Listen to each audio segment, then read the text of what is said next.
அரசின் வேளாண்மை மற்றும் உழவர் நல அமைச்சகம் வழங்கும் ஃபார்ம் டு சிட்டி. இது உழவர்களுக்கான வேளாண் வானொலி. இந்நிகழ்ச்சியின் விளம்பரதாரர் இந்திய அரசின் வேளாண்மை மற்றும் உழவர் நல அமைச்சகம்.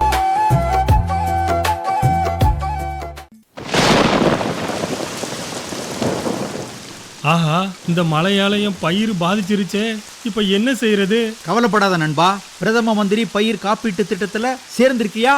ஆமா, சேர்ந்திருக்கேன். PMFBY பாலிசி மூலமா இழப்புக்கு நிதி கிடைக்கும்னு நம்பிக்கையா இருக்கேன்.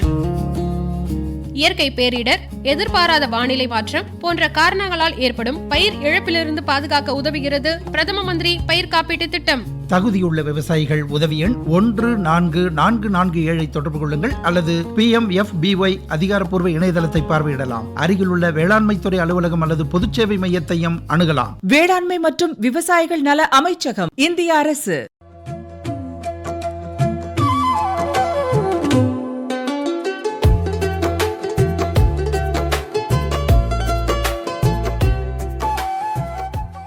வணக்கம் நேயர்களே, இந்த வார ஃபார்ம் டு சிட்டி நிகழ்ச்சியில் நம்மோடு இணைந்திருப்பவர் திருவண்ணாமலை மாவட்டம் கீழ்பெண்ணாத்தூர் வட்டம் கொளத்தூர் கிராமத்தை சேர்ந்த வேலு அவர்கள். வணக்கம் சார். சொல்லுங்க ஐயா. சொல்லுங்க சார், நீங்க திருவண்ணாமலை மாவட்டத்துல இருந்து வந்திருக்கீங்க. உங்களுடைய விவசாய வாழ்க்கை, நீங்க ஒரு அதாவது பிறந்ததுல இருந்து நீங்க ஒரு விவசாய குடும்பத்திலே வளர்ந்துருக்கீங்க. இன்னைக்கு வரைக்கும் விவசாய தொழில் தான் நீங்க செஞ்சுட்டு இருக்கீங்க. ஸோ உங்களுடைய விவசாயம் சார்ந்த வாழ்க்கை எப்படி அமைஞ்சிருக்கு, இந்த விஷயங்களை கொஞ்சம் ஷேர் பண்ணுங்களேன். விவசாயத்துல நல்ல லாபகரமான தொழில் தான். ஆனா இயற்கை முறையில பண்ணோம்னா நல்ல லாபம். ஆனா இப்ப இருக்கிற காலகட்டத்துல எல்லாமே யூரியா, அமோனியம், பாஸ்பேட்னு இதெல்லாம் செயற்கை உரமா பயன்படுத்துறாங்க. அதனால விவசாயத்துல மகசூல் ரொம்ப கம்மியாயிடுது. இயற்கை முறையில விவசாயம் பண்ணோம்னா கொஞ்சம் நல்ல லாபகரமான தொழில் இருக்கும். நெல், கரும்பு எல்லாம் நல்லா விளைச்சலாவே இருக்கும். ரொம்ப சரியா சொல்றீங்க. இருந்தாலும் இன்னொரு கேள்வி என்னன்னா, இப்ப எங்களை மாதிரி விவசாயத்து சம்பந்தம் இல்லாதவங்களுக்கு என்ன கேள்வி வருதுன்னா, இன்னைக்கு இருக்க மக்கள் தொகைக்கும் இன்னைக்கு இருக்கிற தேவைகளையும் இயற்கை முறை சார்ந்த விவசாயம் மட்டுமே பண்ணி எல்லாரோட தேவைகளையும் பூர்த்தி பண்ற அளவுக்கு ஒரு உற்பத்தியை கொண்டு வர முடியுமா, இல்ல அந்த ஈடுகட்டுறதுக்காக தான் நீங்க சொல்ற மாதிரி கெமிக்கல் உரங்கள்லாம் பயன்படுத்தி உற்பத்தியை பெருக்கிறதுக்காக இந்த தொழில்நுட்பங்களை நம்ம கையெடுத்திருக்கோமா? இந்த விஷயத்தை எப்படி சமாளிக்கிறது? இதுக்கான உங்களோட எண்ணங்கள் என்னன்னு பகிர்ந்துக்கோங்களேன். அதாவது இப்ப சிறு விவசாயி, குறு விவசாயி இவங்க எல்லாம் அந்த இயற்கை முறையில கொஞ்சம் செஞ்சு கொஞ்சம் லாபத்தை நோக்கி போறாங்க. ஆனா பெரு விவசாயம் போது எல்லாமே இயற்கை உரத்துல ஈடுபட முடியறது இல்ல. அவங்க என்ன பண்றாங்க, கொஞ்சமாவது செயற்கை உரத்துக்கு கொஞ்சம் மாறுறாங்க. அப்படி மாறும்போது கொஞ்சம் இயற்கை உரத்தை விட செயற்கை உரம் விவசாய மகசூல் விளைவு ரொம்ப கம்மியா தான் இருக்கும். ஆனா இப்ப காலப்போக்கில் எல்லாமே மாறிடும். இப்ப எல்லாமே இயற்கை விவசாயத்துக்கு மாறி வராங்க. அடுத்ததாங்க, இப்ப நீங்க சொல்ற மாதிரி பார்க்கும்போது இப்ப நீங்க திருவண்ணாமலை மாவட்டத்துல இருந்து வரீங்க. உடைய விளைநிலங்களுக்கு நீங்க என்னென்ன மாதிரி நீர்ப்பாசன முறைகள்லாம் உங்க ஊர்ல நீங்க ஃபாலோ பண்றீங்க? எத்தனை போகம் நெல் விளைச்சல் பண்றீங்க, இல்ல மற்ற பயிர்கள் விளைச்சல் பண்றீங்க? அதற்கான நீர் மேலாண்மை என்னென்ன மாதிரி பண்றீங்க? இந்த விஷயங்களை கொஞ்சம் ஷேர் பண்ணுங்களேன். நீர் மேலாண்மைன்னும் போது குறுவை பட்டம், காரி பட்டம்னு 2 பட்டம். குறுவை பட்டத்துல நெல், கரும்பு, ஏதாவது மகாச்சோளம் ஏதாவது போடலாம். அதுவும் நல்ல லாபகரமான தொழில் தான். அது குறுவை சாப்பிடல இதுல நெல் இதெல்லாம் போடலாம். சில மானாவாரி பயிராகவும் யூஸ் பண்ணிக்கலாம். இன்னொன்னு இந்த கேஷ் கிராப்ஸ்ன்னு சொல்றாங்க இல்லையா, இந்த விளைச்சலை பத்தி எப்படி நீங்க ஃபீல் பண்றீங்க? பயிர் கரும்பு தான், கரும்பு, மக்காச்சோளம் சொல்லுவாங்க.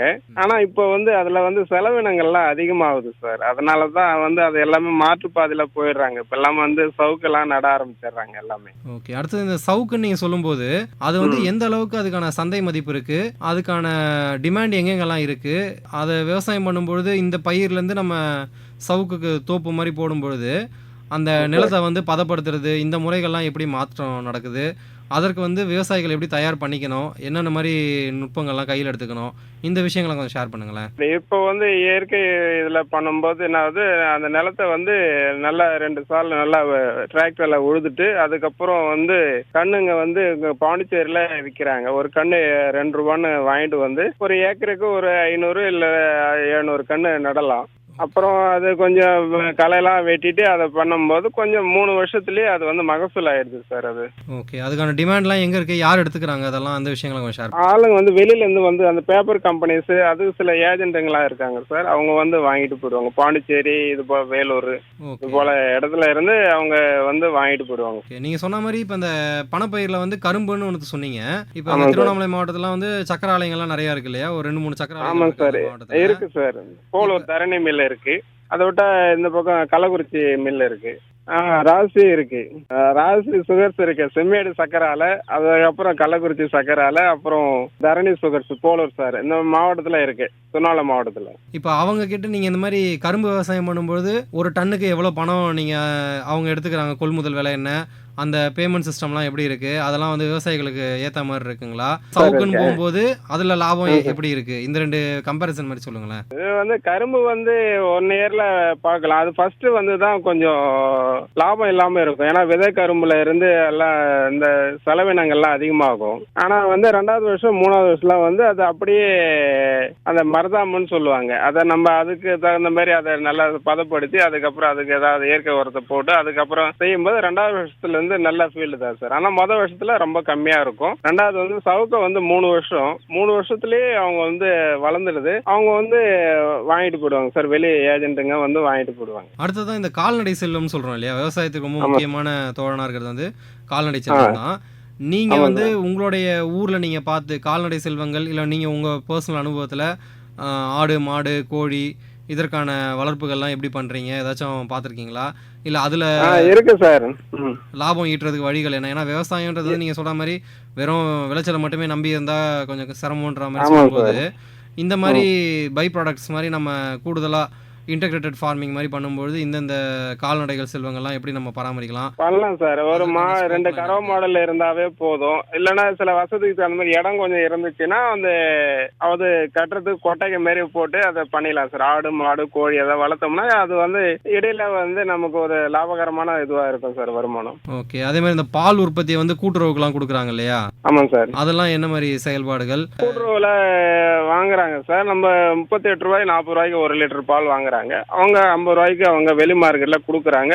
வெளி மார்க்கெட்ல கொடுத்தாலும் சில்லறை வியாபாரத்துல மீதி போக வின்னருக்கு போயிடும். ஓகே. அதாவது இப்போ இது வரைக்கும் வந்து விவசாயம், அதற்கான நீர் மேலாண்மை, அதுக்கு அடுத்தது கால்நடை வளர்ப்பு, இதை பத்தி சொல்லிட்டே வந்திருக்கீங்க. நீங்க வந்து எப்படி வந்து பொருட்களை சந்தைப்படுத்துறீங்க, இதற்கான நெட்வொர்க் எப்படி இருக்கு? உங்க விளைநிலத்துல இருக்க பொருட்களை நீங்க நகரங்களுக்கோ பெருநகரங்களுக்கோ கொண்டு போய் எப்படி சேர்க்குறீங்க? அதை சேர்த்து அந்த லாஜிஸ்டிக்ஸ் சப்ளை செயின்னு சொல்லுவாங்க இல்லையா, நெட்வொர்க்லாம் எப்படி இன்னைக்கு வளர்ந்துருக்கு? நீங்க உற்பத்தி பண்ற பொருளுக்கான ஆதாயம் எந்த அளவுக்கு கிடைக்குது? இந்த விஷயம் கொஞ்சம் ஷேர் பண்ணுங்களேன் சார். நெல் பயிர் வச்சோம்னா நாங்க கமிட்டிக்கு எடுத்துட்டு போயிடுவோம், ஒழுங்குமுறை விற்பனை கூடத்துக்கு எடுத்துட்டு போயிடுவோம். அதுக்கப்புறம் சில ஏஜென்ட்டுங்க பெரிய வியாபாரிங்களை கான்டாக்ட் பண்ணி அவங்க கிட்ட கொஞ்சம் கொடுத்துருவோம். 2வது வந்து சவுக்கு ஏதாவது பயிர் வச்சோம்னா அது வந்து வேன் மூலயமா நம்ம வந்து ஏஜென்ட் மூலயமா சொல்லி அவங்களே வந்து கொள்முதல் பண்ணிக்குவாங்க சார், சவுக்கு பொறுத்த வரைக்கும். மற்றபடி மக்காச்சோளம் கரும்புலாம் சொன்னீங்களா, அதுக்கெல்லாம் என்ன பண்ணுவீங்க சந்தைப்படுத்துறதுக்கு? மக்காச்சோளம் வந்து நம்ம வந்து அதை மிஷின்லயே விட்டு அதை ஸ்கிராப் பண்ணி அதை தூளாக்கிடுவோம் சார். தூளாக்கிட்டு அதை வெயில்ல கொஞ்சம் 2 நாளைக்கு நல்லா காய வச்சுட்டு அதுக்கப்புறம் வந்து அவங்க வியாபாரி இருக்காங்க சார், வேலூர் திருவண்ணாமலை விழுப்புரம் இந்த பக்கம் இருக்காங்க சார். அவங்க வந்து வாங்கிட்டு போயிட்டு அவங்க பொலிட்ரியில கொடுத்துருவாங்க அவங்க. ஓகே. அதாவது தீவனமா பயன்படுத்துறது சொல்றீங்க? ஆமாம் சார், கோழி தீவனமா பயன்படுத்துவாங்க.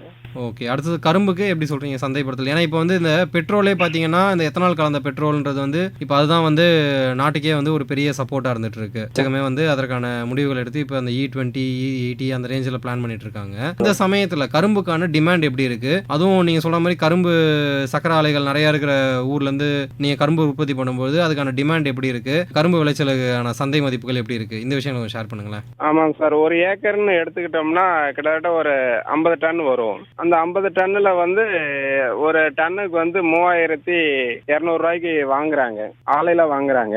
ஆனா அதுக்கு செலவுன்னும் போது அந்த ஸ்கிராப்புக்கு வெட்டுக்கூலி அதெல்லாம் சேர்ந்தோம்னா ஒரு 2000 ரூபாய்க்கு மேல செலவாயிடும் சார். மேற்கொண்டு மீதி எஞ்சி இருக்கிறது ஒரு 1500 ரூபா தான் ஒரு டன்னுக்கு நமக்கு கிடைக்கும் லாபகரம். அதுவும் இந்த 12 மாசத்துக்கு தவிர அது ஹீல்டு அதுதான் கிடைக்கும். இது தவிர்த்து இந்த வானம் பார்த்த பூமின்னு சொல்றோம் இல்லையா, இந்த மாதிரி இப்ப இந்த வெயில் காலங்கள்லாம் வரும்பொழுது கம்மியா இருக்கும்போது ஏரியில தண்ணி இல்லாதப்பெல்லாம் என்ன மாதிரி ஆல்டர்னேட்டிவ் பயிர் நீங்க விதைக்கிறீங்க? வேர்க்கடலை போடுறது இதெல்லாம் நீங்க சொல்லிட்டு இருந்தீங்க. இப்போ இந்த மாதிரி ஆல்டர்னேட்டிவ் பயிர்கள்லாம் எப்படி போடுறீங்க? அதோட சந்தை மதிப்பு எப்படி இருக்கு? இந்த விஷயம் ஷேர் பண்ணுங்களேன் சார். வேர்க்கடலை போடலாம், அப்புறம் காராமணி, அப்புறம் உளுந்து பயிர் வைக்கலாம் சார். மானம் பார்த்த பூமியில பயிர் வைக்கலாம். அதுவும் நல்ல விளைச்சல் தான் சார். அதை வந்து உளுந்தே வந்து இப்போ அதை தோல் உரிக்காத உளுந்தே வந்து 70 ரூபாய் 80 ரூபாய் மார்க்கெட் சந்தை மதிப்பு போகுது சார். அதெல்லாம் மூட்டையே கிட்டத்தட்ட வந்து 8000 9000 போகுது சார் உளுந்து. எத்தனை கிலோ மூட்டை அது? அது வந்து 80 கிலோ சார். இப்போ விவசாயம் சார்ந்த பொருட்களை வந்து சந்தைப்படுத்துறதை பற்றி ரொம்ப தெளிவாக சொல்லிட்டீங்க. அடுத்ததான் நீங்கள் இந்த கால்நடை பற்றி சொல்லியிருந்தீங்க இல்லையா, அதில் வந்து இப்போ எந்த ஒரு தொழிலையுமே வந்து ஸ்கேல் அப்னு சொல்லுவாங்க. அதாவது நீங்கள் சொன்ன மாதிரி கொட்டகை போட்டு அந்த இன்டெகிரேட்டட் ஃபார்மிங்கில் செல்ஃப் சஸ்டெயின் பண்ணுறதுக்கு என்னென்ன அனிமல்ஸ் தேவைப்படுமோ அதை தாண்டி ஒரு அனிமல் ஹஸ்பண்ட்ரின்ற பேரில் ஒரு பெரிய அளவில் இதை ஸ்கேல் அப் பண்ணி ஒரு ப்ரொடக்ஷன் யூனிட் ஸ்டார்ட் பண்ணணும்னு நினைக்கிறவங்க, ஒரு பண்ணை சார்ந்த தொழில் செய்யணும்னு நினைக்கிறவங்களுக்கு என்னென்ன வாய்ப்புகள் இருக்குது, என்னென்ன விதமான தொழில்கள் இருக்குது, அதற்கான சந்தைப்படுத்துதல் வாய்ப்புகள் என்னென்ன இருக்குது, நகரங்கள்லேயும் பெருநகரங்கள்லேயும் அதுக்கான டிமாண்ட் என்னென்ன இருக்குது, இந்த விஷயங்களை கொஞ்சம் ஷேர் பண்ணுங்களேன். சார், கிராமத்தில் பொறுத்த வரைக்கும் வந்து ஆடு மாடுலாம் கொட்டகை இருந்து கம்மியான விலைக்கு சந்தையில் வாங்கிட்டு வந்து அதை வளர்ப்பு முறையில் பண்ணி அது வந்து பால், அதுக்கப்புறம் வந்து சில இதுக்கெல்லாம் யூஸ் பண்ணிக்கிறாங்க, விவசாயத்துக்கு யூஸ் பண்ணுறாங்க. அப்படி பண்ணும்போது விவசாயிக்கும் ஒரு இதுவாக இருக்கும், அவங்களுக்கும் ஒரு வருமானம் இருக்கும். ரெண்டாவது வந்து ஆடுலாம் வந்து குட்டிகளாக வாங்கிட்டு வந்து வளர்த்து அதிக விலைக்கு விற்கலாம், அதுவும் ஒரு லாபகரமான தொழிலாக இருக்கும். கோழியும் வளர்க்கலாம், பண்ணை கோழி மாரி நடத்தலாம். ரெண்டாவது நாட்டுக்கோழியும் சில இடத்துல கூண்டுகள் அடைச்சி வளர்த்து அதை நல்ல விலைக்கு விற்கிறாங்க. ஒரு கோழி சேவல்லாம் வந்து 300-400க்கு வாங்குறாங்க, விற்கிறாங்க. முட்டை வந்து நாட்டுக்கோழின்னு வந்து இப்போ வந்து ரொம்ப கம்மியாயிடுச்சு. அதாவது வந்து ஏதோ ஒரு சில இடத்துல தான் இந்த நாட்டுக்கோழியை வச்சு அவங்க அந்த பண்ணை சார்ந்த இதுல விற்கிறாங்க. ஒரு முட்டை வந்து 15 ரூபா 20 ரூபா வரைக்கும் விற்கிறாங்க நாட்டுக்கோழி. இப்போ நீங்கள் இது வரைக்கும் சொன்னதில் 2 விதமான விஷயங்கள் சொல்லியிருக்கீங்க. ஒன்று வந்து உற்பத்தியை வந்து கமிட்டி மூலியமாவோ அதற்கான பெரு வியாபாரிகள் மூலியமாவோ சந்தைப்படுத்துதல் ஒரு வாய்ப்பாகவும், சில பொருட்களை வந்து விளைநிலத்திலேருந்து நேரடியாகவே வந்து கன்சியூமரை கொண்டு போய் சேர்க்குற மாதிரியும் சில பொருட்களை சொல்கிறீங்க. இதற்கான வேறுபாடுகள் என்னென்ன இருக்குது, எந்தெந்த பொருட்களை எப்படி சந்தைப்படுத்துறது, இந்த விஷயங்களை கொஞ்சம் ஷேர் பண்ணுங்களேன். அதாவது வந்து சவுக்க பயிர் வச்சோம்னா அது வந்து 3 வருஷத்துக்கு அப்புறம் வியாபாரிக வந்து அட்ரஸ் வந்து வாங்கிட்டு போடுவாங்க.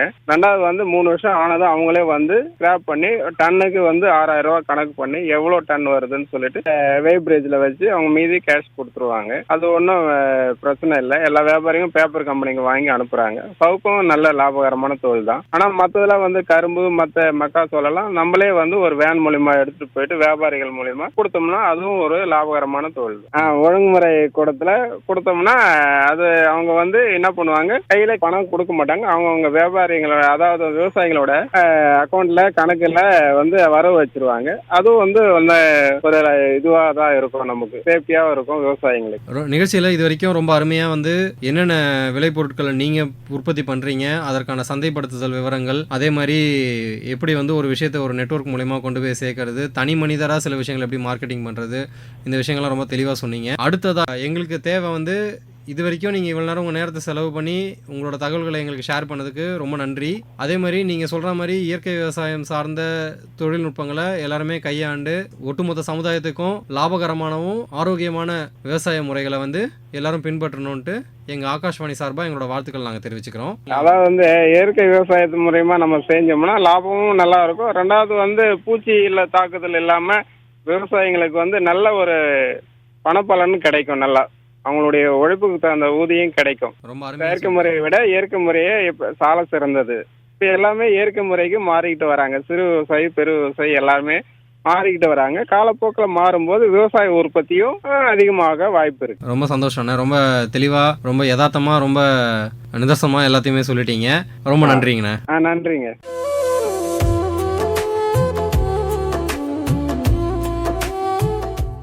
நேர்கள் இதுவரை கேட்டது இந்திய அரசின் வேளாண்மை மற்றும் உழவர் நல அமைச்சகம் வழங்கும் ஃபார்ம் டு சிட்டி. இந்நிகழ்ச்சியின் விளம்பரதாரர் இந்திய அரசின் வேளாண்மை மற்றும் உழவர் நல அமைச்சகம்.